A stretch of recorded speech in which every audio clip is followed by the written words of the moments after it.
हरे कृष्णा। तो आज के हमारे प्रातःकालीन श्रीमद् भागवतम कक्षा में सभी का स्वागत। आज हम स्कंद 1 अध्याय 13 श्लोक क्रमांक 34 और श्लोक क्रमांक 35 इन दो श्लोकों के बारे में चर्चा करेंगे। पहला जो श्लोक है 34 वो केवल हम एक ही बार में पढ़ूंगा, उसके पीछे उसका अर्थ पढ़ेंगे। लेकिन जो दूसरा श्लोक है 35 वो हम जरा डिटेल में जाएंगे, ठीक है। बाकी हमारा टाइम फिर उसके अंदर में, क्योंकि 34 में ज़्यादा कुछ तात्पर्य में है नहीं। पितरुपर ते पांडो पितरुपर ते पांडो सर्वान्न सुहृद शिशून् रक्षताम व्यसनतः पृथ्व्योक्व गतावितः। जब मेरे पिता पांडु की मृत्यु हो गई और हम सभी छोटे छोटे बालक थे, तो इन दोनों चाचा और ताऊ ने हमें समस्त प्रकार की विपत्तियों से बचाया था। वे सदैव हमारे शुभ चिंतक रहे। हाय, वे यहाँ से कहाँ चले गए? तो ये कौन बोल रहा है? ये युधिष्ठिर महाराज उनके मन का भाव बता रहे हैं। जब धृतराष्ट्र ग्रह त्याग किए, हमारे आज चैप्टर का नाम क्या है? धृतराष्ट्र द्वारा ग्रह त्याग, बराबर है। तो युधिष्ठिर महाराज कहते हैं कि जब मेरे पिता पांडु की मृत्यु हो गई, हम सभी छोटे छोटे बालक थे और हमारे दोनों चाचा ताऊ ने हमें समस्त प्रकार की विपत्तियों से बचाया था। वे सदैव हमारे शुभ चिंतक रहे। हाय, वे यहाँ से कहाँ चले गए? अब है श्लोक क्रमांक 35। सूत उवाच कृपया स्नेह वैकल्यव्यात् सूतो विरह कर्षितः आत्मे ईश्वरम अचक्षाणो न प्रत्याह अतिपीडित। सूत उवाच कृपया स्नेह वैकल्यव्यात् सूतो वीरः कर्षितः आत्मे ईश्वरम चक्षाणो न प्रत्याह अतिपीडित। प्रभु जी, कृपया स्नेह वैकल्यात् सूतो विरह कर्षितः आत्मे ईश्वरम चक्षाणो न प्रत्याह अतिपीडित। सूत उवाच, सूत गोस्वामी ने कहा, कृपया करुणा से स्नेह वैकल्यव्यात् अत्यधिक स्नेह के कारण मानसिक असंतुलन से सूत संजय विरह कर्षित वियोग से दुखी आत्म ईश्वरम अपने स्वामी को अचक्षाण न देखने से नहीं प्रत्याह उत्तर दिया अति पीड़ित अत्यधिक दुखी होकर। सूत गोस्वामी ने कहा, करुणा तथा मानसिक शोक के कारण संजय अपने स्वामी धृतराष्ट्र को न देखने से अत्यंत दुखी थे। अतएव वे महाराज युधिष्ठिर को ठीक से उत्तर नहीं दे सके। तात्पर्य, तो ट्रांसलेशन तात्पर्य बाइस डिवाइन ग्रेस जैसे भक्ति वेदांत श्रीला प्रभुपाद द्वारा श्रीला प्रभुपाद की जय। संजय दीर्घ काल तक महाराज धृतराष्ट्र के निजी सहायक रहे। अतः उन्हें धृतराष्ट्र के जीवन का अध्ययन करने का अवसर प्राप्त हुआ था। अतः जब उन्होंने देखा कि उनकी जानकारी के बिना धृतराष्ट्र घर से चले गए, तो उनके शोक का ठिकाना नहीं रहा। वे धृतराष्ट्र के प्रति अत्यंत करुणामय थे, क्योंकि कुरुक्षेत्र युद्ध रूपी जुए में वे सर्वस्व सारे पुरुष तथा धन हार चुके थे और अंत में राजा तथा रानी को हताशा में घर छोड़ देना पड़ा। उन्होंने इस परिस्थिति का अध्ययन अपने ढंग से किया, क्योंकि उन्हें यह ज्ञात न था कि विदुर द्वारा धृतराष्ट्र की अंतर्दृष्टि जगाई जा चुकी है और वे ग्रह रूपी अंधे कुएं से निकलकर श्रेष्ठतर जीवन बिताने के लिए घर छोड़ गए हैं। जब तक किसी को इस जीवन के त्याग के पश्चात श्रेष्ठतर जीवन की आशा नहीं होती, तब तक वह केवल कृत्रिम वेश में अथवा घर से बाहर रहकर सन्यासी जीवन में चिपका नहीं रह सकता। ओम अज्ञानतिमिरान्धस्य ज्ञानाञ्जनशलाकया चक्षुरुन्मीलितं येन तस्मै श्रीगुरुवे नमः। श्रीचैतन्यमनोभीष्टं स्थापितं येन भूतले स्वयं रूप कदा मह्यं ददाति स्वपदान्तिकं।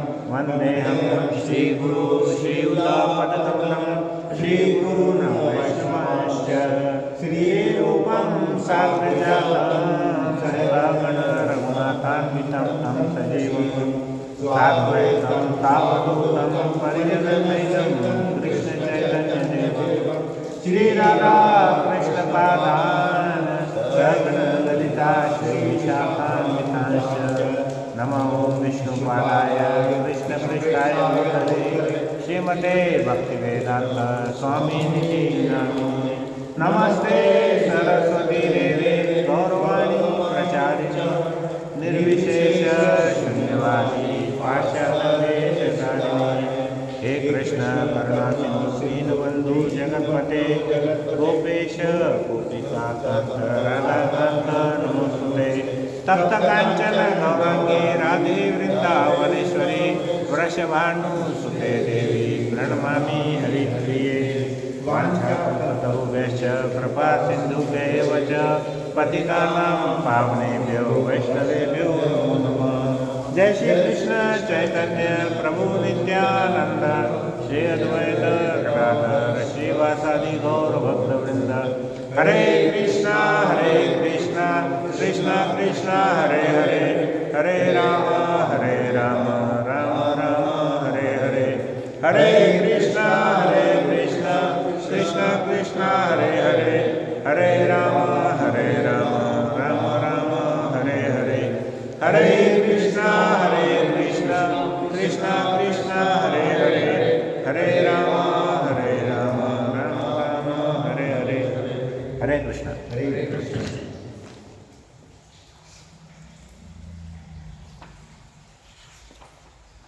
तो यहाँ पर हम देखेंगे कि युधिष्ठिर महाराज और संजय जो कि धृतराष्ट्र के निजी पार्षद थे, उनके सेक्रेटरी थे, सेवक थे, दोनों भी बहुत दुखी है धृतराष्ट्र द्वारा गृह त्याग करने से। तो यहाँ पर जो उनके सेवक थे संजय, उन्होंने 35वें श्लोक में क्या लिखा है, क्या बोला है कि करुणा तथा मानसिक शोक के कारण संजय अत्यंत दुखी थे, क्योंकि वो अपने स्वामी धृतराष्ट्र को उस दिन देखे नहीं। पिछले श्लोक में हमने देखा है कि जैसे ही विदुर जी ने धृतराष्ट्र की अंतर्दृष्टि जगाई और उनको बोला कि आप एक श्वान के तरह यहाँ पर बैठ करके पांडवों के द्वारा, भीम के द्वारा फेंके हुए झूठे पत्तलों को या उनके फेंके गए दानों को आप खा रहे हैं, तो उनको वो बात बहुत दिल को लग गई और वो रातों रात अविलंब बिना किसी देर के उसी रात में कौन कौन निकले घर से? धृतराष्ट्र निकले, उनकी पत्नी गांधारी निकली और साथ में विदुर जी निकले। वो घर छोड़ करके चले गए। जब सुबह उठे तो धृतराष्ट्र और गांधारी को न देख करके जो धर्मराज युधिष्ठिर महाराज थे वो बड़े दुखी हुए। धर्मराज युधिष्ठिर हमेशा करुणामय रहते थे, है ना, तो उनका स्वभाव कैसा है, महाजन के समान है, वो सभी में भगवान को, परमात्मा को देखते हैं। तो वो बहुत दुखी हुए और संजय अपने स्वामी को न देख करके बहुत दुखी हुए। इस प्रकार दोनों बहुत दुखी हुए और संजय इतने दुखी थे कि वो महाराज युधिष्ठिर ने जब संजय को पूछा कि मेरे ताऊ युधिष्ठिर महाराज धृतराष्ट्र जी किधर गए हैं, तो वो उनका गला चुप हो गया, आंखों से आंसू आने लगे संजय के, और वो ठीक से उत्तर नहीं दे सके, क्योंकि संजय को पता ही नहीं था कि विदुर जी ने उनको क्या बात कही और विदुर जी की बातों को सुन करके वो गृह त्याग किया। बराबर है। तो इसमें हमने ये जो पूरे दोनों श्लोक में जो आखिरी की लाइन है वो बहुत इम्पोर्टेंट है। कि जब तक किसी को इस जीवन के त्याग के पश्चात श्रेष्ठतर जीवन की आशा नहीं होती, तब तक वह केवल कृत्रिम वेश में अथवा घर से बाहर रहकर सन्यासी जीवन में चिपका नहीं रह सकता। हमको अंदर से रियलाइजेशन होना चाहिए, वैराग्य होना चाहिए। तो आज का टॉपिक बहुत बहुत सुंदर है, उसमें बहुत सारी हमने कहानियाँ, उसके माध्यम से हम बहुत ज़्यादा हमारे डीप पेनिट्रेशन होने वाला है हृदय के अंदर, ऐसी मेरी भावना है। पता नहीं कितना होएगा मुझको, लेकिन प्रयास करना हमारा काम है, फल देना भगवान की इच्छा है।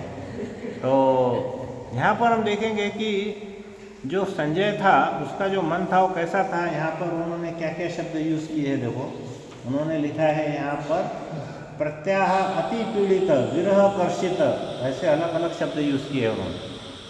विरह कर्षित यानी वियोग से दुखी, अति पीड़ित मतलब अत्यधिक दुखी होकर। तो ऐसे शब्दों का यहाँ पर प्रयोग किया गया है। तो हम देखेंगे कि अब ये जो जिस प्रकार से इन्होंने घर का त्याग किया धृतराष्ट्र ने, हम उसका कंपैरिजन हम किसके साथ में कर सकते हैं। अगर हम चैतन्य चरितामृत में देखेंगे तो चैतन्य चरितामृत में चैतन्य प्रभु का नाम क्या था? विशंभर, जो विश्व का भरण करने वाले हैं, ऐसे विशंभर। और उनके बड़े भाई का नाम क्या था? विश्वरूप, बराबर है। विश्वरूप भी क्या है? ये बलराम जी के अंश है। और ये चैतन्य महाप्रभु के बड़े भाई थे। ये कैसे थे? वैरागी थे। और नवद्वीप के जो वासी थे उनको देख करके बड़े दुखी होते थे। उनको ऐसा लगता था कि अरे देखो, वो बचपन से बहुत बड़े भक्त थे। कौन? चैतन्य महाप्रभु के बड़े भाई, नाम क्या है उनका? विश्वरूप। तो वो देख करके बड़े दुखी होते थे और उनके मन में हमेशा ऐसा लगता था कि ये जो जितने भी नवद्वीप के वासी है, ये क्या कर रहे हैं? ये अपना समय और जीवन ये व्यर्थ गवा रहे हैं। तो मनुष्य जन्म पाइया, राधा कृष्ण ना भजिया, जानिया सुनिया विष खाइया। चैतन्य महाप्रभु बोलते हैं उसके बारे में कि हमने मनुष्य जन्म पाए, लेकिन हम क्या करें? राधा कृष्ण को भजन नहीं कर रहे हैं। जानिया सुनिया विष खाइया, बस बातें चीत करके टाइम पास करके हम क्या कर रहे हैं? विष खा रहे हैं, है कि नहीं? मनुष्य जन्म पाइया, राधा कृष्ण ना भजिया, जानिया सुनिया विष खाइया। तो वास्तव में हमारा काम क्या है? गोलोकेर प्रेम धन हरि नाम संकीर्तन, बराबर है। तो हमारा जो वास्तव में कार्य है वो है भगवान का कीर्तन करना। लेकिन यहाँ पे जो विश्वरूप प्रभु थे, चैतन्य महाप्रभु के बड़े भाई, वो बड़े दुखी होते थे नवद्वीप के लोगों को देख करके। तो वो क्या करते थे? वहाँ के जितने भी लोग हैं वो सब आनंद में रहते थे। पालकी में जा रहे हैं, 4 टाइम खाना खा रहे हैं, प्रसाद भी कहाँ ले रहे हैं? खाना ही खा रहे हैं, भोग कर रहे हैं। हाँ, तो क्या करना है? खाओ पियो मजा करो, बस वैसी वाली स्थिति में वो रह रहे थे। जब किसी को वो पूछते थे कि अरे तुम भगवान की भक्ति क्यों नहीं कर रहे? प्रभु जी आपको बैठना है तो बैठिए, यहाँ पे कुछ काम है आपको? पांडे प्रभु आपको बोल रहे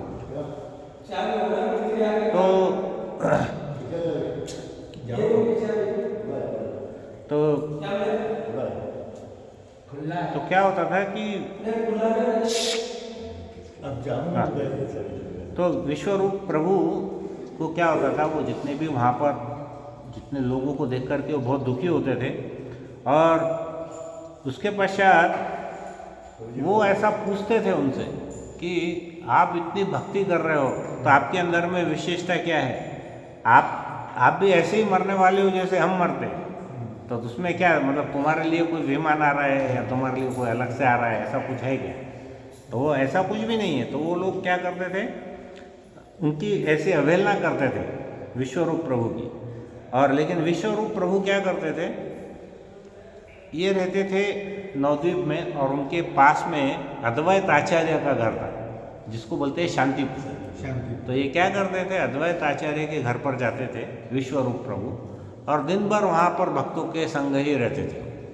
और क्या करते थे? वहाँ पर जो भी कथा होती थी, सेवा होती थी, वो कथा और सेवा दिन भर करते रहते थे विश्वरूप प्रभु, किसके यहाँ पे? अद्वैत आचार्य के घर। और इतने मग्न हो जाते थे कि वो खाना भी भूल जाते थे, और उनको इंद्रिय तृप्ति से ज़्यादा जो सुख है उनको आध्यात्मिक सेवा में प्राप्त होता है। अभी हमारे सोनार प्रभु जैसे रोजा है ना, अभी निष्काम भाव से, निष्फल सेवा से एकदम सुबह शाम सेवा कर रहे। तो ये जो सेवा है ये कैसी है? बिना किसी इच्छा के जो सेवा है वो शुद्ध सेवा है। वैसी ही सेवा विश्वरूप प्रभु कर रहे थे अद्वैत आचार्य। उसको बोलते हैं रमनते योगी ना नंते, मतलब जो योगी हमेशा रमता है, उसको जो सुख मिलता है वो अनंत सुख मिलता है, और उसको वास्तविक सुख मिलता है भगवान की सेवा करने। तो यहाँ पर हम देखेंगे कि जैसे अभी छोटे छोटे बच्चे अगर खेल खेलते हैं दिन में, वो खाना भी भूल जाते हैं, सब कुछ भूल जाते हैं, तो उनकी माता जी आके बोलती है अरे चलो खाने का समय हो गया, है ना। वैसे ही यहाँ पर विश्वरूप प्रभु थे, वो दिन भर भगवान की सेवा करते थे, इतने तल्लीन रहते थे कि वो खाना भी भूल जाते थे। फिर वो सची माता, उनकी जो माता है वो निमाई को बोलती थी, निमाई है ना चैतन्य महाप्रभु, अरे जाओ तुम्हारे पिताजी को तुम्हारे बड़े भाई को बुलाओ खाना खाने के लिए। हालांकि शांतिपुर से नदी बहुत दूर है, लेकिन ऐसा वर्णन है इसके अंदर। तो वो जब आते थे, और जब भी घर पे आते थे तो क्या करते थे, उनके यहाँ पे जो अर्च वगैरह रहता था उसका वो देखभाल करते थे, उसको सजाते थे, संवारते थे और उसकी पूजा करते थे, उनको भोग खिलाते थे। तो उनका दिन भर ऐसे जाता था। और बाद में क्या हुआ, विश्वरूप प्रभु ने वैराग्य लिया, उन्होंने दीक्षा ली, और उनका नाम दीक्षा के बाद पड़ा शंकरारण्य स्वामी। शंकरारण्य स्वामी ऐसा उनका नाम पड़ा। और उन्होंने, और वो दीक्षा के बाद कहाँ गए, उनका बचा हुआ जीवन पता है किसी को? विश्वरूप प्रभु बंगाल के नवद्वीप से उठ करके वो हमारे पंढरपुर धाम में है। तो उनका पूरा जो जीवन है बचा हुआ वो कहाँ पे बीता? पंढरपुर। तो ये ज़्यादा लोगों को बात मालूम नहीं होगी। तो विश्वरूप प्रभु जो चैतन्य महाप्रभु के बड़े भाई थे, उनका जो सारा जीवन है वो यहाँ पर बीता। और बीच में क्या हुआ कि उनकी जो माता पिता थे उनको ऐसा भनक लग गई थी कि अरे ये तो बहुत ज़्यादा भक्ति में चला गया है, इसका भरोसा नहीं है, चलो इसकी शादी करा देते हैं। लेकिन जैसे ही ये खबर उनके कानों पर पड़ी, रातों रात वो घर छोड़ करके वहाँ से चले गए। तो अब यहाँ पर हमारे पीछे प्रश्न ऐसा है, देखिए बहुत गहन प्रश्न है, और हम सब 50 के ऊपर वाले हैं, और जो 40 के ऊपर वाले हैं उनको भी बहुत सोचने की ज़रूरत है। तो अभी पहला प्रश्न ये है कि गृह त्याग करना चाहिए या नहीं करना चाहिए, और दूसरा है भक्ति कैसी करनी चाहिए। देखो इसमें क्या हुआ प्रभु जी, मैंने बहुत लोगों से मिला है, किसी को भी क्लैरिटी नहीं है। ये प्रवचन जब मैं प्रिपेयर किया तब मुझको भी थोड़ी क्लैरिटी है, ये वास्तव में हमने गृह त्याग क्या होता है। हम ऐसे किसी चीज़ को कष्ट पा करके हमारे मन में एक ऐसा शमशान वैराग्य उत्पन्न होता है, अरे बहुत बोर हो गई ये चीज़, जब छोड़ देना चाहिए चलो। लेकिन वैराग्य गृह त्याग करना या नहीं करना, तो उसके लिए क्या मापदंड है, वो आज के हमारे पूरे एनालिसिस में हमको समझना है। हालांकि देखिए श्लोक में ऐसा कुछ भी नहीं है, लेकिन हर श्लोक में हर भक्त का कर्तव्य है कि उस श्लोक में से कुछ ऐसा सार निकाले। हाँ, जैसे मधुमक्खी क्या करती है, एक फूल पर बैठ करके उसका पराग खींच लेती है, वैसे हर श्लोक के अंदर में से कुछ न कुछ सार हमारे लिए क्या है। ये तो सब बड़े बड़े भागवत है, ये कितने भी पाप करे, कितना भी अधर्म करे, कभी भगवत धाम गए। अब ये धृतराष्ट्र ने क्या किए, कुछ ऐसा बहुत अच्छा कार्य नहीं किए, हमेशा मोहग्रस्त रहे, बेटे का साथ दिए, लेकिन बाद में गए ना वो ऊपर, अच्छे लोग में ही गए ना वो। लेकिन हमारी परिस्थिति तो धृतराष्ट्र से बहुत ज़्यादा खराब है, बराबर है कि नहीं? इसीलिए तो प्रभु जी सब आतुरता होती है ना आपका प्रवचन। नहीं, हमारा प्रवचन नहीं, भगवान के वचन, भगवान के वचन। देखिए पिछले बार हमने वैराग्य के अलग अलग प्रकार के बारे में चर्चा की, बराबर है। हमने एक मरकट वैराग्य के बारे में बोले थे, एक फाल्गु वैराग्य के बारे में बोले थे, और तीसरा युक्त वैराग्य के बारे में बोले थे। अभी हमको और कुछ नए नए वैराग्य मिले हैं इसके अंदर। शमशान वैराग्य कैसा है? अस्थायी है। मरकट वैराग्य भी अस्थायी है, टेम्पररी है, परमानेंट नहीं है। युक्त वैराग्य परमानेंट है। इसके अलावा और एक वैराग्य, उसको बोलते हैं प्रसव वैराग्य। जब माताएं शिशु को जन्म देती है तो उनको इतना कष्ट होता है, इतना कष्ट होता है, तो माता क्या सोचती है जब बच्चे को जन्म देने के समय, अरे अब इसके बाद में कभी बच्चे को जन्म नहीं दूँगी। तो उस समय माता के अंदर में बहुत वैराग्य जागृत होता है और वो बहुत निश्चय कर लेती है कि अब इसके बाद में कोई पुत्र या पुत्री का जन्म, शिशु को जन्म नहीं दूंगी। लेकिन ये कैसा वैराग्य, कुछ समय के बाद में जब वो दुख कम हो जाता है और वो शिशु के साथ में बहुत उसको आनंद आता है, तब वो 1 साल 2 साल में उसको पूरी तरह से भूल करके फिर दूसरा बच्चे को जन्म देता है। तो उसको बोलते हैं प्रसव वैराग्य। ये कैसा है? ये भी अस्थायी, टेम्पररी। जैसे पहले बताया था मरकट वैराग्य, एक बंदर, उससे बड़ा तो कोई साधु है ही नहीं, है? बिना कपड़ों के रहता, कंदमूल फल खाता, झाड़ों पे रहता, उसका कोई घर नहीं रहता, एक झाड़ भी फिक्स नहीं है, अलग अलग झाड़ों पे जाता। लेकिन उसकी प्रभुपाद बोलते 3 डजन बंदरियाँ उसकी प्रेयसी रहती है कि नहीं? तो वो कैसा वैराग्य है? मरकट वैराग्य है। तीसरा है अभाव वैराग्य। अब हमारे पास में कुछ है ही नहीं इंद्रिय तृप्ति को, फिर हम बोले कि हम साधु सन्यासी बन गए, तो उसमें क्या बड़ी बात है? तुम्हारी खाने कोई नहीं, तो चलो भाई हम वैराग्य ले लेते हैं। उसको बोलते हैं अभाव वैराग्य। इंद्रिय तृप्ति करने के लिए कुछ है ही नहीं हमारे पास में, फिर हम वैराग्य करने को निकल गए, तो वो भी वैराग्य कुछ काम का नहीं है। जैसे आपको कुछ धन मिल जाएगा तब आप क्या करोगे? उसको छोड़ के वापस से इंद्रिय तृप्ति में लगेंगे, करेक्ट? तो ये कैसा वैराग्य है? अभाव वैराग्य है। तो यहाँ पर देखेंगे ये जो त्याग है, वैराग्य है, इसके अलग अलग 3 प्रकार के वैराग्य का श्रीमद् भगवत गीता में, हाँ, श्रीमद् भगवत गीता में 3 प्रकार के वैराग्यों का वर्णन है। कौन से है वैराग्य?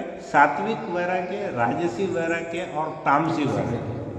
अब देखिए गुरु जी, तामसी वैराग्य समझना जरा मुश्किल है, लेकिन उसका यहाँ पर हम देखेंगे कि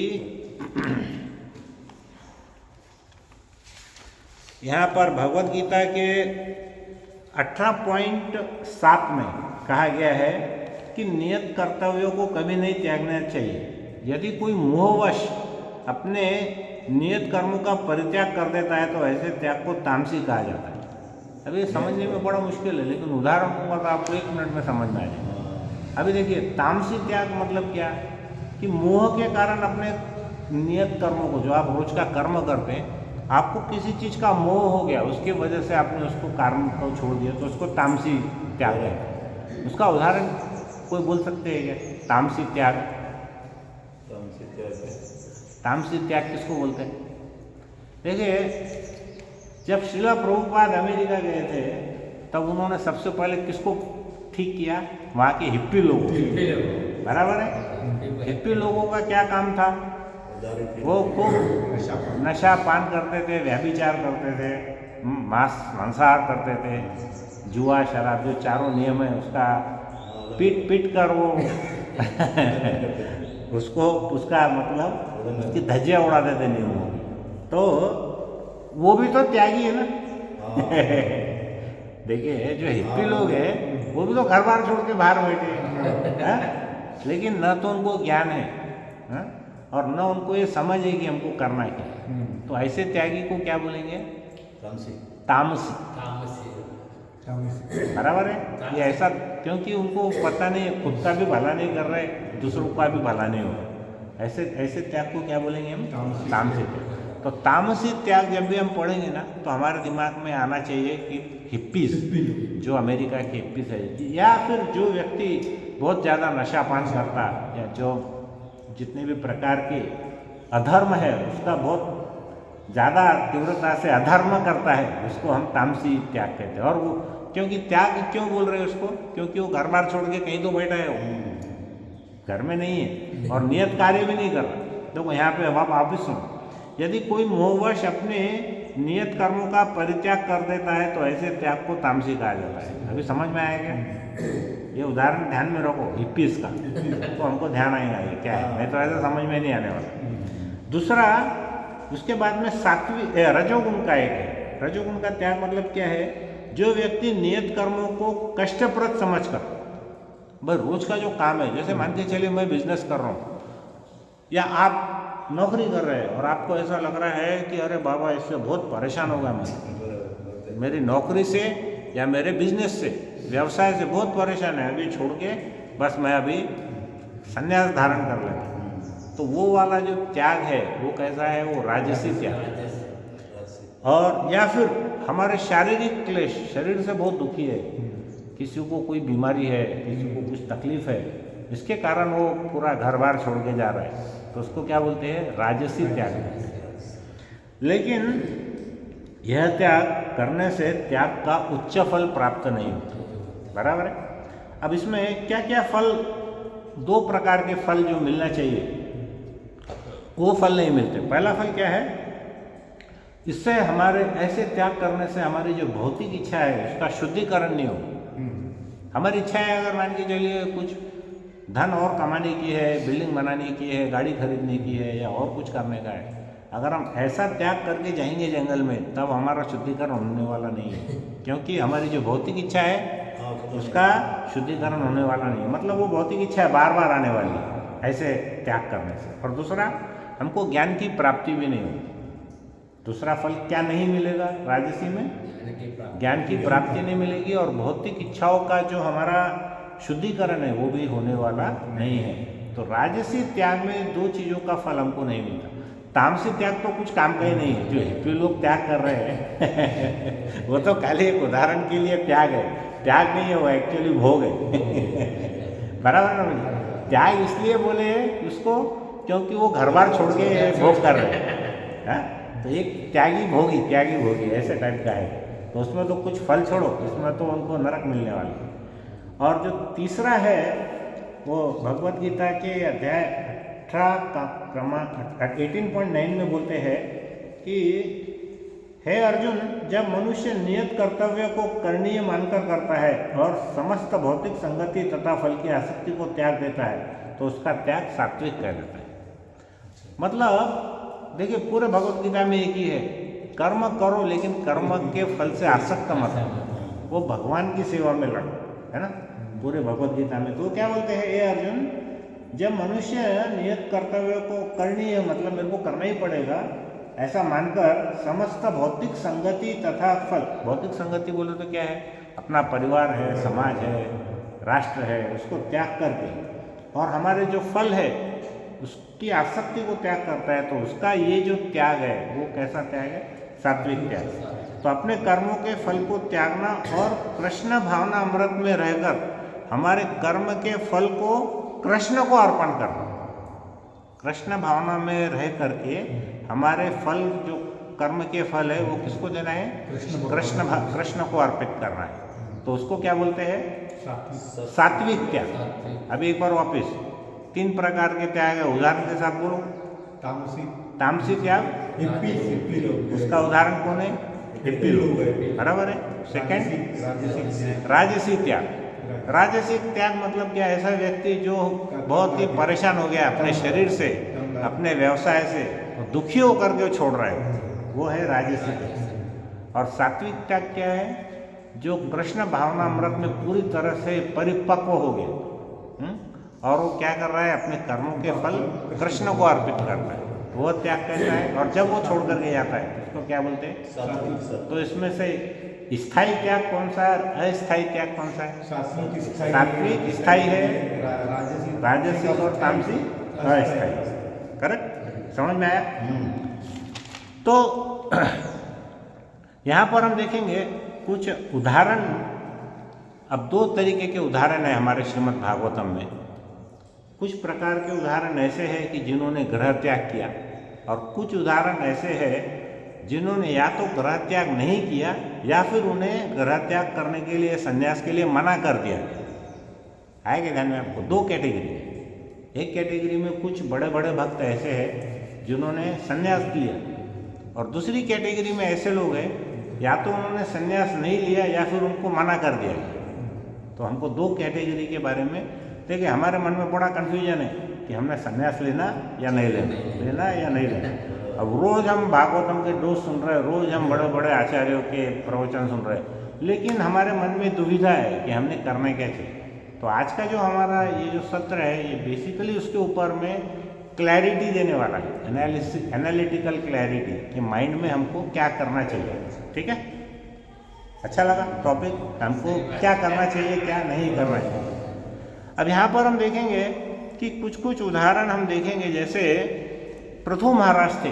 पृथु महाराज कौन थे? भगवान के शासन शक्ति के विस्तार थे, रूलिंग पोटेंसी ऑफ कृष्ण, शासन शक्ति के विस्तार थे, और उनका यश 7 द्वीपों पर फैल चुका था। लेकिन जब वो वृद्ध हो गए तब उन्होंने निवृत्ति ले ली और अपने राज्य से त्याग कर दिया।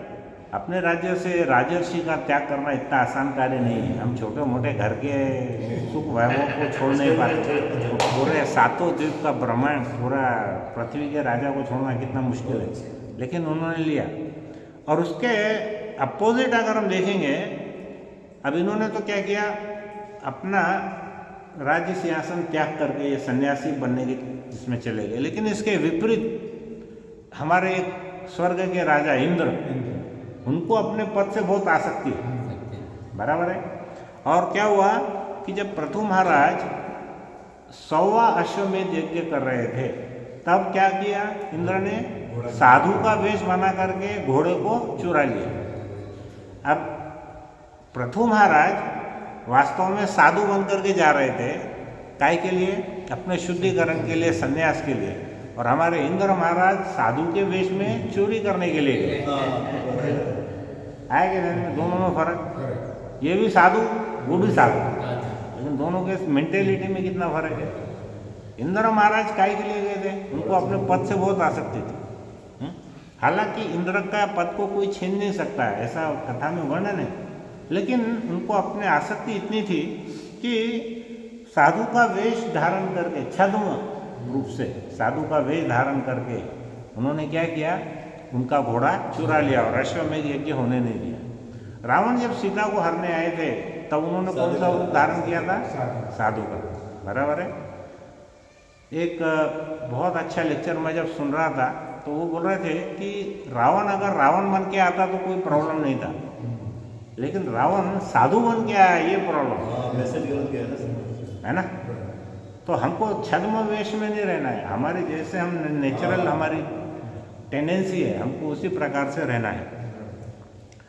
तो श्रीमद् भागवतम के 10वें अध्याय में सुखदेव गोस्वामी वृंदावन की एक छोटी सी बात बताते हैं कि वृंदावन में कुछ बहुत छोटे छोटे ऐसे तालाब रहते हैं, और तालाब में क्या होता है कि जैसे ग्रीष्म ऋतु जब आती है, गर्मी के टाइम जब आता है, तो क्या होता है, उस तालाब में जो मछलियाँ रहती है, छोटी छोटी मछलियाँ रहती है, वो पानी सूखने के कारण वो मरने की कगार पे आती है, लेकिन उनको ये पता नहीं चलता कि हम मरने वाले हैं। तो सुखदेव गोस्वामी बोलते हैं कि जो ग्रहमेधी लोग रहते हैं, गृहस्थ और ग्रहमेधी में क्या फर्क है? ग्रहमेधी मतलब जो अपने परिवार से हमेशा आसक्त रहते हैं, वो ग्रहमेधी। तो जो ग्रहमेधी लोग हैं, उनको पता है कि हमारी उम्र भी उन्हीं मछलियों के समान अभी बहुत कम बची है, लेकिन फिर भी वो बाहर आने का प्रयास नहीं करते, बराबर है। वो घर से ही चिपके रहते, ऐसा एक वर्णन उसमें है। तो अब यहाँ पर हम देखेंगे कि श्रीला प्रभुपाद ने एक जो बुक लिखी थी, उसमें उन्होंने बताया था कि हमने ग्रह त्याग कब करना चाहिए। तो शास्त्र तो क्या बोलते हैं? शास्त्र के हिसाब से ग्रह त्याग कब करना चाहिए? बोलो। 50 वर्ष की उम्र समाप्त होने के बाद हमने ग्रह त्याग करना चाहिए। और लेकिन श्रीला प्रभुपाद कहते हैं कि जैसे एक सरकारी कार्यालय में जब उसका समय समाप्त हो जाता है, बराबर है, तो सरकारी अफसर क्या करता है? नहीं, वो सब काम को वहीं छोड़ देता है और अपने घर को चला जाता है, बराबर है। वो खाली घड़ी पे ही नजरें टिके रहती है। सुबह से जो हमारे भारत के सरकारी ऑफिसर तो सबसे महान है, आने का टाइम नहीं, लेकिन जाने का टाइम फिक्स आने के टाइम में 12-12 बजे तक कोई आता नहीं, आए तो काम कुछ करते नहीं, इनमें 3-3 4-4 बार खाना पीना चाय पानी चलता है। लेकिन जाने का टाइम बड़ा फिक्स है, अगर 5 बजे का टाइम बोलेंगे ना तो 4:30 बजे से तैयार हो जाते हैं। तो शिला प्रभुपाद बोलते हैं कि हमारा गृहस्थ का जीवन कैसा रहना चाहिए कि हमारा जो समय है वो समय समाप्त होने के बाद में हमारा काम खत्म होए या नहीं होए हमने निकल जाना चाहिए। बराबर है, मतलब हमारे जीवन के लिए बोल रहे हैं, सरकारी ऑफिस में काम के लिए नहीं बोल रहे। हमारा समय अगर हो गया तो फिर हमने उसको निकल जाना चाहिए। लेकिन देखिए ये जो कॉन्टेक्स्ट है ये अलग अलग इसमें अलग अलग इसमें आने वाला है। अभी देखेंगे कि जैसे राजा उत्तांगपाद थे। उत्तांगपाद कौन थे? चलो, पृथु महाराज के पुत्र, किसके? ध्रुव महाराज के पिता, ध्रुव महाराज के पिता उत्तांगपाद। तो उनका क्या हुआ कि जब ध्रुव महाराज वापस आ गए तपस्या करके, तब वो बहुत प्रसन्न हुए और उन्होंने क्या किया कि उन्होंने सोचा कि देखो कुछ दिनों तक वो रहे, देखा कि अभी ध्रुव कैसा राज्य चला रहे हैं। जब उन्होंने देखा कि बहुत इफिशिएंटली अच्छे तरीके से वो राज्य चला रहे हैं तो महाराज उत्तांगपाद तुरंत अपना ग्रह त्याग कर दिए। वो अपने पुत्र की शादी के लिए भी नहीं रुके। तो ध्रुव महाराज की जब शादी हुई तब उनके पिता वहाँ पर नहीं थे। तो ये बहुत बड़ी बात है, एक पिता अपने पुत्र को ये देख करके तुरंत वहाँ से निकल गए। क्यों ऐसा उदाहरण देते हैं? क्योंकि हमारे जो ड्यूटीज़ है वो कभी ख़त्म होने वाली नहीं है कि नहीं। दूसरा उदाहरण है पांडव, उनको भी ऐसा लगता था कि हम जितने भी कर्म करेंगे इस ज़िंदगी में वो कभी ख़त्म ही नहीं होने वाले। पहले हमने वो कैलाश की कहानी सुने थे, तो वो ध्यान है कैलाश की कहानी कि वो बार बार जन्म लेता है अलग अलग जन्म में। तो वो वैसा ही है। तो इसलिए क्या हुआ, पांडवों ने भी ग्रह त्याग किया। फिर इधर हम देखेंगे कर्दम मुनि वो देवहूति के साथ में उनका विवाह हुआ था। देखिए हम संन्यास क्यों लेते हैं? भगवान को प्राप्त करने के लिए। लेकिन कर्दम मुनि के तो के घर में पुत्र ही भगवान स्वयं हुए थे, कपिल वो हुए थे, फिर भी उन्होंने ग्रह त्याग किया। बराबर है। और उनके पास में कौन से ऐश्वर्य थे? बाकी के राजाओं के पास तो सिर्फ भौतिक ऐश्वर्य था, लेकिन कर्दम मुनि के पास में आध्यात्मिक समृद्धि भी थी। भौतिक ऐश्वर्य भी था और आध्यात्मिक समृद्धि भी थी। और क्योंकि उनके पुत्र, आध्यात्मिक समृद्धि क्या थी? क्योंकि उनके पुत्र खुद ही भगवान थे। और भगवान घर में रहने के बाद भी भगवान को प्राप्त करने के लिए उन्होंने ग्रह त्याग किया। है कि नहीं? घर में भगवान रहने के बाद भी भगवान को प्राप्त करने के लिए कर्दम मुनि ने ग्रह त्याग किया। और अम्बरीश महाराज, वो तो हमेशा नवविधा भक्ति के हमारे सर्वोच्च, हम अगर बोलेंगे कोई हमारे राजर्षि है तो वो है अम्बरीश महाराज। और वो तो भगवान की भक्ति में निरंतर लगे रहते थे। उनकी जितनी भी इंद्रियां थी वो भगवान की सेवा करती थी, फिर भी उन्होंने ग्रह त्याग किया। और अम्बरीश महाराज का एक स्वभाव कैसा था कि जैसा एक व्यापारी है ना, वो कितना भी धन कमाओ उसको क्या लगता है, अरे अभी मेरा धन और कमाना चाहिए, वो अभी कम है। तो वैसे अम्बरीश महाराज को लगता था कितनी भी भक्ति करूं तो भी अभी वो कम है, ऐसा उनका स्वभाव था। अब यहाँ पे इसके विपरीत बहुत से लोगों ने गृह त्याग नहीं किया या फिर उनको मना कर दिया गया। यहाँ पे आज का बहुत सुंदर कहानी है, हम उस कहानी के माध्यम से समझेंगे कि हमको इसकी कहानी के माध्यम से क्या सीखना है। तो इसमें देखेंगे कि सबसे पहला उदाहरण हम लेंगे युधिष्ठिर महाराज का। अब देखिए 2 टाइप के डिप्रेशन थे इस युद्ध में। कौन से? महाभारत के युद्ध में। एक तो युद्ध के पहले डिप्रेशन था और एक युद्ध के बाद का डिप्रेशन था। युद्ध के पहले कौन डिप्रेशन में थे? अर्जुन। अरे मैं युद्ध नहीं करूँगा, मेरे जितने रिश्तेदार हैं वो मारे जाएंगे, और इससे क्या फ़ायदा होने वाला है, इससे अच्छा तो मैं भीख मांग लूँगा। तो वो संन्यास लेने के मूड में था। तब भगवान आकर के बोले नहीं, तुम क्षत्रिय है, तुम्हारा ये कर्तव्य है, तो तुमको युद्ध करना चाहिए। बराबर है। युद्ध हो गया, उसमें इनकी पांडवों की जीत हुई। लेकिन अब क्या हुआ, युद्ध होने के बाद में युधिष्ठिर महाराज को डिप्रेशन हो गया। अब युधिष्ठिर महाराज सोचने लगे, भाई 64 करोड़ लोग मारे गए मेरे कारण, मतलब क्या है, राजा मैं बनना है, इसके लिए 64 करोड़ लोग मर गए। वो बेचारे उनकी विधवाओं को देखते थे, अनाथ बच्चों को देखते थे और बहुत दुखी होते। तो युधिष्ठिर महाराज बहुत परेशान थे।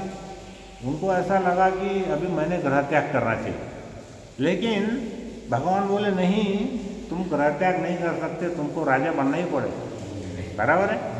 और भीष्म पिता ने भी उनको क्या सलाह दिया था, ध्यान है, जब वो मृत्युशैया पर थे भीष्म पितामह, जब वो कृष्ण की बात नहीं माने, युधिष्ठिर महाराज भगवान कृष्ण की बात नहीं माने, तब भगवान ने क्या किया, उनके जो भक्त है उनको बड़प्पन देने के लिए उनको भीष्म पितामह के पास, है ना। तो राम से बड़ा राम का नाम, तो भगवान अपने भक्तों को ज़्यादा इम्पोर्टेंस देते हैं, करेक्ट। तो भीष्म पिता ने भी क्या बोला कि तुम्हारा जो पुरुषार्थ है वो ज़्यादा जरूरी है तुम्हारे दैव से, तो तुम जो दैविक भक्ति करना चाहते हैं उससे अभी तुम्हारे पुरुषार्थ की ज़्यादा जरूरत है, बराबर है। फिर उसके बाद में अर्जुन को देखेंगे कि जैसे ही युधिष्ठिर को भगवान ने आदेश दिया था, वैसे इंस्ट्रक्शन उन्होंने अर्जुन को भी दिए थे युद्ध करने के लिए। एक बार ब्रह्मा जी को भी बड़ा वो हो गया, क्या हुआ, ब्रह्मा जी ने क्या किया था कि कृष्ण के वो जो बछड़े थे और उनके जो गोप बालक थे उनको चुरा लिया था, बराबर है। और जब वो वापस उनकी लीला समाप्त हुई तो वो जब वापस आए तब उनको बहुत ही ज़्यादा ऐसा अपराधी महसूस हुआ ब्रह्मा जी, और वो कृष्ण से आंखें भी नहीं मिला पा रहे थे। तो उनके मन में वैराग्य आ गया, बोले कि अभी बस मैं प्रभु, मैं वृंदावन के बाहर या तो कोई एक आधा पत्थर शिला बन जाऊँगा या एक आधा घास बन जाऊँगा, और वहीं रह करके मैं बस भगवान का कीर्तन करूँगा, मुझको अब कोई आसक्ति नहीं है। कृष्ण जरा ऐसा टेढ़ा नज़र से उनको देखे तो उनको समझ में आ गया कि कृष्ण इसके लिए तैयार नहीं है। तो उनके भाव को समझ करके फिर उन्होंने क्या किया, वो वैराग्य त्याग दिया। फिर वो हरिदास ठाकुर भी बाद में ब्रह्मा जी के रूप में ही आए वो। और एक ऐसा ही उदाहरण था चैतन्य महाप्रभु का, जब वो दक्षिण भारत की यात्रा में गए थे तो वहाँ पर एक कुर्म ब्राह्मण था, उसके भी मन में ऐसा भाव आया था कि मैं घर त्याग कर दूँगा, लेकिन चैतन्य महाप्रभु ने उनको बोला कि नहीं नहीं, अभी तुम घर त्याग नहीं कर सकते।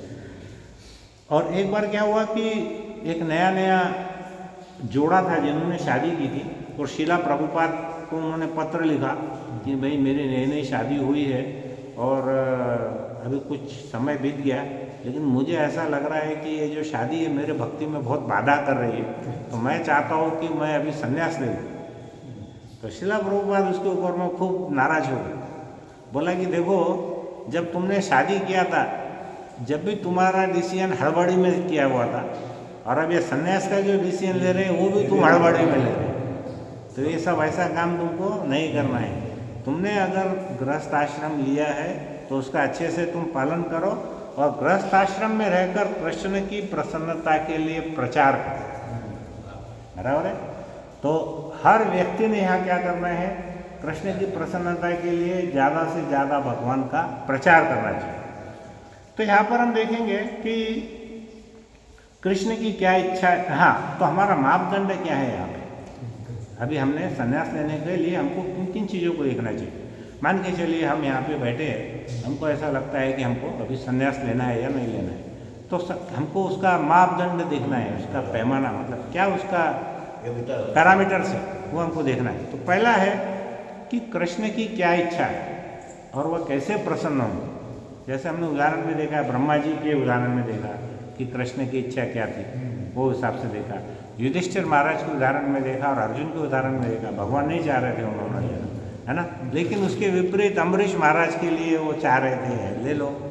हाँ, उसके पहले प्रतु महाराज के भी उसके पहले हमने किसको देखा था, और राजा दक्ष को देखा, उत्तानपाद को देखा, कर्दम मुनि को देखा, अम्बरीश महाराज को देखा। तो उस समय उन्होंने गृह त्याग कर दिया। पहली बात हमको देखना है कृष्ण की इच्छा क्या है और वो कैसे प्रसन्न होंगे। दूसरा, शुद्ध जो हमारे वरिष्ठ भक्त है उनका क्या सुझाव है? देखो, शुद्ध भी इम्पोर्टेंट है, वरिष्ठ भी इम्पोर्टेंट है। शुद्ध वरिष्ठ भक्तों का क्या सुझाव है? तो वो हमको समझना है कि कौन कितना शुद्ध है और कौन कितना वरिष्ठ है। बराबर है। उसके लिए कोई पैरामीटर भगवान ने बना के लिस्ट बना के नहीं दिए, इस्कॉन बॉम्बे सेंटर में ये शुद्ध है, ये वरिष्ठ है, तो वो हमको जज करते हैं। ठीक है। और तीसरा है कि क्या ऐसा करने से मैं अपना और समाज का कुछ भला कर पाऊंगा क्या? ये जैसा यहाँ पर युधिष्ठिर महाराज को उन्होंने बोला कि नहीं नहीं, आपने संन्यास नहीं लेना है, तो इससे क्या हुआ? समाज का भला हुआ या नहीं हुआ? हुआ। अब देखिए, इसमें एक बहुत अच्छी स्टोरी मैं बताने वाला हूँ।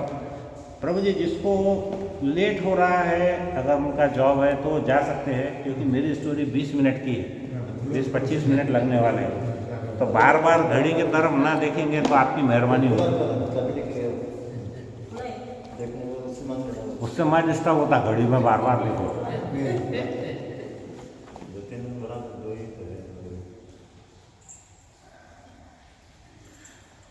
यहाँ पर हम बहुत सुंदर कथा सुनने जा रहे हैं।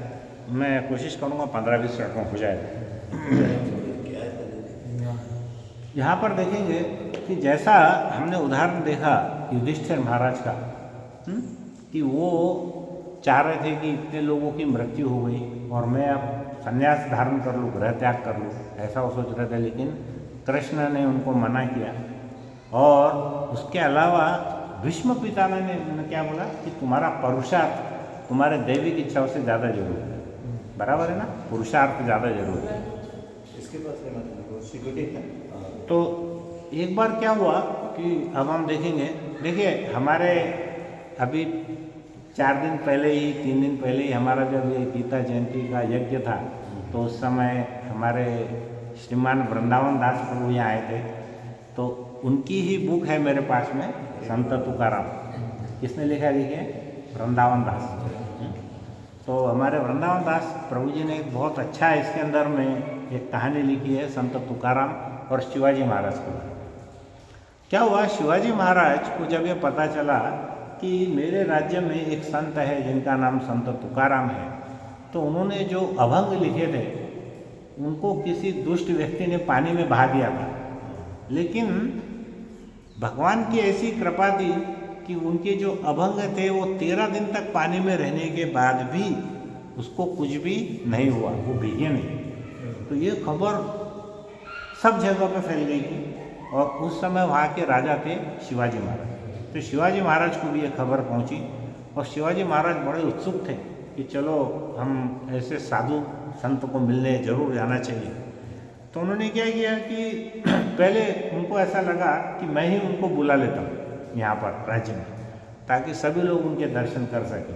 तो उन्होंने क्या किया कि उनका एक व्यक्ति था, उनका जो एक सेवक था राजा का, उसके साथ उन्होंने एक छतरी और एक घोड़ा भेजा संत तुकाराम को वहाँ पे बुलाने के लिए। राज सम्मान का प्रतीक माना जाता था उस समय, छतरी और घोड़ा भेजना। उसको देकर के उन्होंने तुकाराम जी को एक आमंत्रण दिया कि आप हमारे राज्य में आओ। तो उस समय संत तुकाराम कहाँ थे? वो लोह गांव में थे। लोह गांव, वहाँ पे उनका मुक्काम था।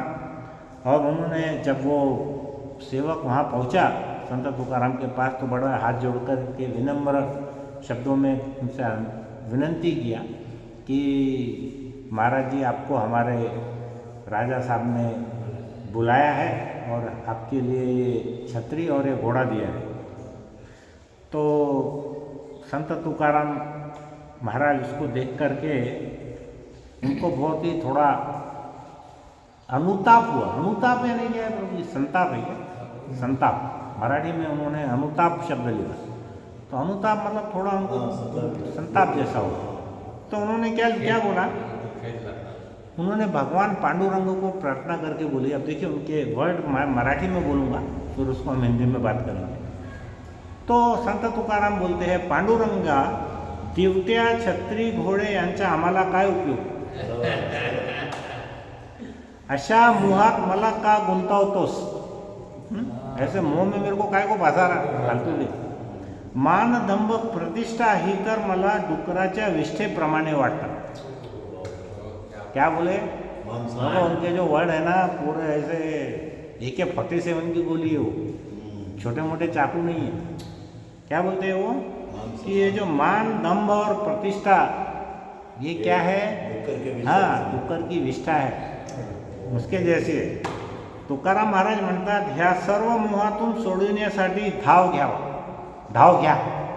भगवान को बोलते हैं कि प्रभु ये सब मोह से मुझको छुड़ाओ. दिवटा छत्री घोडे हेते बऱ्यात ना पडे आता येते पंढरीराया मज गोवीसी कासया मान दंभ चेष्टा हेतू शुक्राची विष्ठा तुका म्हणे देवा माझे सोडविने धाव. तो वो बोलते हैं कि सबसे मुझको दूर रखो प्रभु. ये सब चीज़ें ये कैसी है? ये विष्ठा के समान है. वो भी एकदम जो गणित प्राणी है ना, शुक्र की विष्ठा के समान. फिर वो बोलते हैं आगे पंढरीनाथा माझ्या मनाला जे आवडत नाही तेच तुम्ही कशासाठी देता? हाँ? हमारे मन को तो वही भाता. मान प्रतिष्ठा किसने दिया? पैसा दिया कि हम बोलते हैं अरे वाह वाह मस्त चल रहा. यहाँ पे क्या बोलते हैं ये तुकाराम महाराज? पंढरीनाथा माझ्या मनाला जे आवडत नाही तेच तुम्ही कशासाठी देता? तुम्ही माझी जीवानीशी पाठ का पुरविता? मला कोणाची संगत करू नये. सर्वात पासून दूर एकांतात राहावेसे वाटते. लोक शरीर धन हे वांतीप्रमाणे तुच्छ वाटते. तुकाराम महाराज म्हणतात हे पंढरीनाथा आता सारी सत्ता तुमच्या हातात मी सोपवली आहे. तो ये जितना भी मेरे को जो मेरे मन को पसंद नहीं है वही बार बार क्यों भेजते हैं? मेरा ईमान क्यों डुलवाने लगा रहते? बार बार मेरी परीक्षा क्यों ले रहे? ऐसा भगवान को वो प्रार्थना करते. प्रभु जी जीवंत देह में विमान आने के लिए चेता विचार ऐसी भावना रही तो कुछ होने वाला है. हाँ? हमारे पास तो करोड़ों मील तक भी इसका 1% भी नहीं है. हाँ? फिर वो आगे क्या बोलते हैं? मुंगीपासून राजापर्यंत आम्हाला सर्व जीव एकसारखे आहे. आमचे सर्व मोह आणि आशा नष्ट झाल्या आहेत. कळी काळाच्या फासही आमच्या गळ्याभोवती नाही. सोने आणि माती दोन्ही आमच्या चित्ताला समान आहे. मट्टी दो या सोना तो हमारे लिए सब समान है. तुकाराम महाराज म्हणतात आमच्या या अशा वृत्तीने प्रत्यक्ष श्रीहरीच वैकुंठाहून माझ्या घरी आले आहेत. अब यहाँ पे देखेंगे कि जब उन्होंने ऐसी बात उस सेवक को बोल दी कि भाई ये सब मेरे को नहीं चाहिए, अभी काम कर, तू यहाँ पे जा, ये घोड़ा जा और घोड़े पे भी तू बैठ के जा वापस, तो कम से कम तेरे को तकलीफ नहीं होगी, शारीरिक तकलीफ नहीं होगी और उतना ही तेरा चलने का कष्ट बचेगा. तो सेवक ने बोला महाराज मैं बैठ तो सकता हूँ लेकिन ये घोड़ा कैसा है? ये बड़ा उत्शंखल, बोले तो कैसा है, बदमाश घोड़ा है, किसी को अपने पीठ के ऊपर ये बैठने नहीं देता. तो फिर संत तुकाराम ने क्या किए? वो घोड़े की पीठ पे ऐसा हाथ फिराए. तो उसको हाथ फिराने के बाद में वो घोड़ा एकदम से शांत हो गया. और फिर सेवक को उसके ऊपर बिठाए, बोले अब तू जाए ऐसे. हाँ? तो अब शिवाजी महाराज के पास जब ये व्यक्ति पहुंचा उसका सेवक, तो शिवाजी महाराज पहले से ही बड़े इम्प्रेस थे तुकाराम महाराज से. जब उन्होंने देखा कि अरे बाप रे ये व्यक्ति तो इतना महान है, तो उन्होंने सोचा कि भाई अब की बार मैं ये सेवक को नहीं भेजूंगा, मैं खुद जाऊँ. तो उन्होंने क्या किया, अपने राज दरबार में उनके कुछ मंत्रियों को लेकर के, हाँ, और बहुत सारा उन्होंने क्या किए, कुछ रेशम के वस्त्र, अलंकार, पूजा का साहित्य, सोने के कॉइन, और तुकाराम को भेंट देने के लिए शिवाजी ने अपने मंत्री के साथ गए. उनको लगा कि भाई हो सकता है छोटी चीज़ें में नहीं मान रहे होंगे, थोड़ी बड़ी चीज़ देंगे करके. हाँ, जब रिश्वत देते हैं ना तो हमको लगता है छोटे में नहीं मान रहा तो ज़रा बड़ा पकड़ेंगे, शायद ऐसा कुछ विचार उनके मन में आया. तो शिवाजी महाराज क्या हुआ, वो खुद वहाँ पर लोह गांव में पहुँचे और जहाँ पर उनका तुकाराम जी का मुक्काम था वहाँ पर वो सबके साथ गए. और उन्होंने क्या किया कि तुकाराम महाराज के जितने भी लोग थे और शिवाजी महाराज स्वयं, उन्होंने उनको दंडवत प्रणाम किया तुकाराम महाराज को. और उसके बाद क्या किया, उनको उनके मस्तिष्क पे गंध लगा के और गले में तुलसी और फूलों का हार उनको पहनाया और सम्मानपूर्वक उनको बहुत सारी वो जो भेंट थी वो वस्तु उन्होंने वहाँ पे रख दी। अब ये जो इसको बोलते हैं, बहुत अच्छा वर्ड यूज़ किया उन्होंने, राजद्रव्य। क्या बोलते हैं? राजद्रव्य। बोले तो जो कीमती बेशकीमती राजसी सामान है उसको क्या बोल रहे हो? राजद्रव्य। तो उसको देख करके तुकाराम महाराज को किलस आया। किलस समझता ना? हाँ, गुस्सा है। ना इक्स ऐसा। फिर तुकाराम ने शिवाजी को बोले की अहो शिवराय, तुम्ही आम्हाला हे ऐश्वर्य का देता? आम्हाला फक्त विठ्ठलच हवं, हे सब चीजें मत दो कोई भी. आपण उदार वृत्तीचे आहात हे कळले, पण परीस घेऊन गारगोटी देण्यात कसली उदारता? तुम पारस मनी मेरा ले ले रे, और ये गारगोटी पत्थर के टुकड़े मेरे को दे.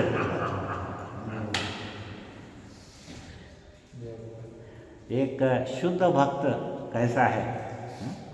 विठ्ठल कृपेने जे शब्द आमच्या मुखातून बाहेर पडतात त्यांची सर एखाद्याने प्राण दिला तरी कधी यायची नाही. म्हणून तुकाराम महाराज म्हणतात, धन हे आम्हाला गोमांसाप्रमाणे वाटते. धन कैसा है बोले? गोमांस के समान है, जो मैं मर भी जाऊंगा तब भी नहीं लूँगा. गोमांस, कोई भी भक्त मर भी गया तब भी वो खाने वाला नहीं है. तो वो बोलते हैं कि शिवराया, काय दिला ठेवा आम्हा विठ्ठलची भावा, तुम्ही कळलेती उदार, साठी परिसाची गार, जीव देता तरी वचना नहीं एक सरी, गोमांसा समान तुका म्हणे आम्हा धन. वो बोल रहे हैं कि तुम हमारा पारस मनी ले लिए और तुम हमको क्या दे रहे हैं? ये नहीं नहीं, मांस नहीं, तुम हमारे को ये गारगोटी मतलब पत्थर के टुकड़े दे रहे. पारस मनी ले लिए हमसे. पारस मनी क्या है? विठ्ठल, विठ्ठल का नाम. तो वो बोल रहे हैं कि हमको ये नहीं चाहिए. तो फिर आगे बोलते हैं, अहो शिवराय, तुम्ही मुखाने विठ्ठल विठ्ठल म्हणा म्हणजे आम्ही सुखी होऊ, अन्यथा तुमची धनसंपत्ती आम्हाला माती मोल वाटते, मट्टी के समान. गळ्यामध्ये तुळशीमाळ घालून ते भूषण लोकात मिरवा आणि त्याचबरोबर एकादशी व्रत पालन करा. तुकाराम महाराज बोलते हैं कि गले में तुलसी माला धारण करो और क्या करो? एकादशी का व्रत करो. तुकाराम महाराज म्हणतात, अशा प्रकारे वागून स्वतःला हरीचे दास म्हणून घे. तो सब खुद को क्या बोलो? हरि का दास. तो गले में माला डालो, विठ्ठल का नाम लो, एकादशी का व्रत करो, है ना. पूरे हमारे इस्कॉन के पूरे नियम बता रहे हैं तुकाराम महाराज. इसको बता रहे हैं शिवाजी महाराज को. एक लास्ट इसमें वो बताते हैं कि फिर तुकाराम महाराज ने क्या किया, ऐसा बोलने के बाद में सब लोग ऐसे भाव विभोर हो गए तुकाराम महाराज के. और उन्होंने क्या किया, फिर जब शिवाजी महाराज ने देखा कि संत तुकाराम महाराज तो और दूसरी बातें बोल रहे, तो उन्होंने क्या किया, जितनी भी उनकी जो स्वर्ण मुद्रा थी, वो जितने भी वहाँ ब्राह्मण थे उनको सबको उन्होंने बांट दिया. सभी गरीब लोगों में, ब्राह्मणों में, सब में बांट दिया. और उसके बाद में फिर शिवाजी महाराज ने रात्रि में वहाँ पे कीर्तन का आनंद लिया. तब वो क्या बोलते हैं, विठ्ठल माझा जीव, विठ्ठल माझा भाव, कुल धर्म देव विठ्ठल माझा, विठ्ठल माझा गुरु, विठ्ठल माझा तारू, उतरील पारू भवन नदीच्या, विठ्ठल माझी माता, विठ्ठल माझा पिता, विठ्ठल चुलता बहिणी बंधू, विठ्ठल हे जन, विठ्ठल माझे मन, सोयीरा सज्जन विठ्ठल माझा, तुका म्हणे माझा विठ्ठल विसावा, नश्वरीत गावा जाईन त्यांच्या. मतलब बता रहे हैं कि मेरे जो जीव है, मेरा भाव है, मेरा कुलधर्म है, वो सभी मेरे माता पिता बंधु, मेरे चूल्हा बहन सब क्या है? विठ्ठल है. अभी लास्ट का बस हम इतना ही है इसमें. हम तो क्या बोलते हैं कि संत तुकाराम महाराज बोलते हैं कि हे जीवे, अपनी जीव को बोलते हैं, माझी जरी कुणी मान कापली, किसने मेरा गला भी काट दिया, तरी तू पांडुरंगा व्यतिरिक्त आणखीन कोणाबद्दल बोलू नकोस. वो जीव को प्रार्थना कर रहे हैं कि अगर मेरा किसी ने गला भी काट दिया तो तू खाली पांडुरंग का ही नाम लेना. सर्व इंद्रियांना माझी हीच विनंती की त्यांनी श्री विठ्ठलाच्या सेवेपासून दूर होऊ नये. वो इंद्रियों को प्रार्थना कर रहे हैं कि आप विठ्ठल की सेवा से दूर मत रहो. माझ्या कानांनी पांडुरंगाखेरीज इतरांचे काही ऐकू नये. बराबर है. अम्बरीश महाराज जैसे है कि हमारे कानों ने सिर्फ भगवान का नाम सुनना है, त्याचप्रमाणे डोळ्यांनीही पांडुरंगाशिवाय दुसऱ्या कोणाला पाहू नये. बराबर. कुछ भी मत देखो, सिर्फ भगवान को देखो. माझे चित्ता तू पांडुरंगाचे चरणी निश्चिंत होऊन अखंडित राहावे. किसको बोल रहे हैं? चित्त को बोल रहे हैं. हमारा मन सिर्फ पांडुरंग में लगा रहे. चला पायानं माझ्या विठोबाकडे चला आणि हातानं विठ्ठलाला नमस्कार करा. हेच एक तुमचे काम आहे. बस दुसरा कोई काम मत करो. तुकाराम महाराज म्हणतात, असे वागलात तर तुम्हाला कसली भीती आहे, कारण आमच्या कैवारी नारायण आहे. तो ऐसा उन्होंने बोला. तो वहाँ पे वो बोलते हैं जो बड़े बड़े ज्ञानी लोग हैं, तत्वज्ञानी, वो क्या करते हैं, वो क्या करते, श्री कृष्ण भगवान की शुद्ध भक्ति का वर्णन नहीं करते. वो क्या करते हैं, खाली बातों के व्यर्थ माया जाल के अंदर में लोगों को फंसाते हैं. अब हमने देखा श्रील प्रभुपाद ने क्या किया है कि जितना जो भगवान का कृष्ण का शुद्ध भक्ति है उसका ही वर्णन किया. उन्होंने अपने मन का उसमें कुछ भी डाला नहीं. बराबर है. लोगों ने क्या किया, भगवत गीता, हजारों टाइप की भगवत गीता निकल ली, लेकिन उसका अगर हम पढ़ेंगे ना तो हमारा मन उसमें भक्ति में जाने के बजाय दूषित भी हो सकते हैं. उन्होंने उसका भावार्थ खुद के भाव लिखे उसको. ऐसा नहीं, भगवान क्या बोल रहे हैं वो हमको लिखना है. फिर क्या हुआ, ऐसा सुनने के बाद में शिवाजी महाराज उसको सब लोग हरे नाम संकीर्तन करने लग गए. बहुत ज़ोर ज़ोर से भगवान का कीर्तन करने लगे. शिवाजी महाराज को ये सब शुद्ध भक्त के मुख से ये सब सुनने के बाद में उनके अंदर में एकदम वैराग्य आ गया. और उन्होंने क्या किया, अपने सिर का जो राज मुकुट था वो राज मुकुट उठा के नीचे रख दिया. और वो बोले कि बस अब मैं यहाँ पे से जंगल में जा रहा हूँ और वहाँ पर ही मैं भगवान की भक्ति करूँगा, पांडुरंगा. ऐसा बोल करके वो वहाँ से चले गए. उनके साथ कुछ मंत्री लोग आना भी चाहते थे. उन्होंने सबको मना कर दिया कि अभी तुमको आने की कोई ज़रूरत नहीं है. और वो वहाँ पे चले गए. तो वो क्या करते थे, दिन भर भजन कीर्तन करते थे, शाम को दिन भर भगवान का नाम लेते थे, शाम को तुकाराम महाराज की कीर्तन सुनने के लिए आते थे. ऐसा 3 दिन 4 दिन कुछ दिनों तक चलते रहा. तो वहाँ का जो एक मंत्री था उसने क्या किया, उनकी जो माता थी जीजा माता को उन्होंने एक पत्र लिखा कि आपका जो हमारे जो राजा है, आपके पुत्र वो तो संन्यास में चले गए, अभी आप उचित निर्णय लो क्या करने गए. अब जीजा माता को जब वो पत्र मिला तो जीजा माता बड़ी दुखी हो गई. वो बोलने लगी कि भाई अभी कैसा चलने वाला है, मैं खुद मुझको जाना पड़ेगा. तो वो क्या करी, पालकी में बैठ करके वो लोहगांव आई, तुकाराम महाराज को मिली. और तुकाराम महाराज को उन्होंने दंडवत प्रणाम, मतलब उन्होंने प्रणाम किया और उनकी आंखों से आंसू बहने लगे. उन्होंने बोला की मेरा जो माझ्या एकुलत्या एका पुत्राच्या मनात तुमच्या प्रवचनांच्या प्रभावाने वैराग्य आले आणि तो एकांतात जाऊन चिंतन करत बसतो.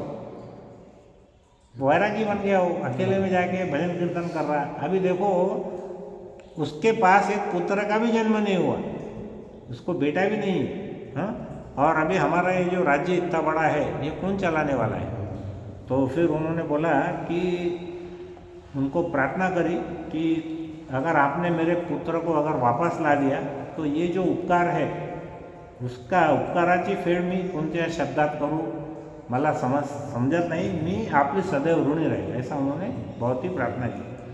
तो फिर उसके बाद क्या हुआ, संत तुकाराम ने देखा कि ये जो माता है बहुत दिल से ये क्या कर रही है, प्रार्थना कर रही है. तो तुकाराम महाराज ने उनको आश्वासन दिया कि माता आप घबराओ मत, मैं शिवाजी महाराज को पुनः यहाँ पे लेकर के आ जाऊँगा, उसकी आप चिंता मत करो. फिर क्या हुआ, उन्होंने जब शाम के समय शिवाजी महाराज आए तो उन्होंने टॉपिक तुरंत बदल लिया. तुकाराम महाराज उन्होंने क्या बोला, स्वधर्मे निधनम श्रेय पर धर्मो भयावह. मतलब प्रत्येक ने अपने अपने धर्म का आचरण करना चाहिए. बराबर है. तो और वर्ण और आश्रम जितने भी है तो 4 वर्ण क्या है, ब्राह्मण क्षत्रिय वैश्य शूद्र, और 4 आश्रम है ब्रह्मचारी गृहस्थ वानप्रस्थ और संन्यास. इसका सबका जो विभाजन है कर्म के हिसाब से भगवान ने किया है. और वर्ण और आश्रम का एक ही उद्देश्य है, संसिद्धि हरितोषणम। संसिद्धि हरितोषणम मतलब भगवान कृष्ण को संतुष्ट करना। तो फिर उन्होंने एक क्षत्रिय का क्या कर्तव्य है उसके बारे में बताया। क्षत्रिय का कर्तव्य क्या है कि शत्रु को युद्ध में पराभूत करके हमने स्वधर्म का पालन करना है, और उसके बाद में उसकी जो प्रजा के सुख में ही राजा को भी आनंद आना चाहिए। तो ऐसा उन्होंने बहुत प्रवचन दिया, और उसके बाद में फिर उन्होंने बहुत सारा ज्ञान भी दिया कि प्रत्येक जीव में भगवान का अंश है। कभी हमने किसी के साथ में घात नहीं करना, और हरिनाम संकीर्तन में रुचि रखना है, और हमने अपने व्यवसाय में असत्य नहीं बोलना है। असत्य बोलने जैसा कोई बड़ा पाप नहीं है, ऐसा उन्होंने बोला। इसलिए जितने भी जीव हैं उनके लिए दया का भाव रहना चाहिए। जो भूखा व्यक्ति है अन्नदान करना है, और सबसे महत्वपूर्ण मतलब नित्य भगवान का स्मरण करना है। हरे कृष्णा कृष्णा कृष्णा हरे हरे, हरे राम राम हरे हरे। तो इस प्रकार से क्या हुआ, जब शिवाजी महाराज ने तुकाराम महाराज के प्रवचन से उनकी अंतर इच्छा जान ली, तो वो समझ गए कि मेरे गुरु ये नहीं चाहते हैं कि मैंने अभी संन्यास लेना है।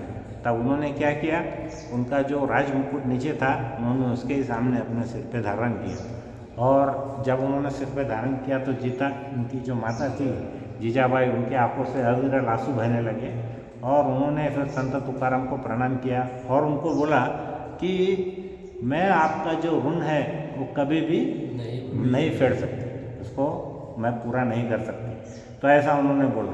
तो आज का हमारा जो ये टॉपिक था कि हमने संन्यास का मापदंड क्या है। तो संन्यास का मापदंड पहली बात तो ये देखना है कृष्ण की क्या इच्छा है और वह कैसे प्रसन्न होंगे। दूसरा मापदंड है शुद्ध वरिष्ठ भक्तों का क्या सुझाव। अब यहाँ पे कहानी में हमने देखे तुकाराम महाराज की इच्छा नहीं थी, तो उन्होंने वापस से अपना धर्म स्वीकार कर लिया। और क्या ऐसा करने से मैं अपना और समाज का भला कर पाऊँ। अब शिवाजी महाराज ने जब धारण किया तो उसके कारण ही तो हम लोग बचे, नहीं तो आज तक हमारा हिंदू धर्म बचता ही नहीं। ठीक है, तो किसी को कोई प्रश्न है तो वो उसके बारे में पूछ सकते हैं।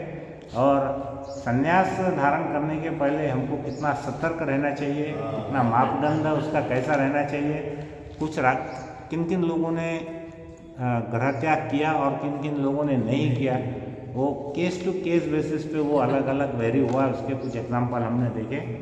तो किसी को कोई प्रश्न है तो वो हमको पूछ सकते हैं। हरे कृष्णा। किसी का ऑनलाइन कुछ प्रश्न है तो भी पूछ सकते हैं। हरि बोल। प्रभु जी माता जी कुछ आपको शेयर करना है, आपके विचार तो आप भी कर सकते हैं। मेरी इतनी कोई पात्रता नहीं है।